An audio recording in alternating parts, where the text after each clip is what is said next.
Hello everyone, today we are going to learn basic CATIA tutorials how to add materials.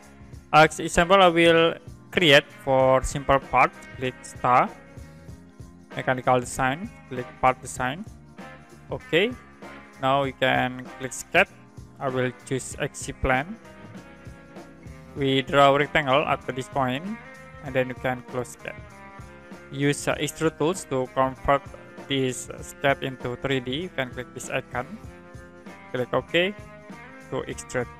Now if you want to add material into this box objects, you can click apply material buttons. You can click in here, apply material, and we be sure for library materials. The next I will use this material. First you need to select part and then select materials, click apply material. You can click close and then I will set for visual styles in here. You can click and set into set with materials. So that's it, how to add materials in CATIA. And if you have any question about this tutorial, you can comment below this video.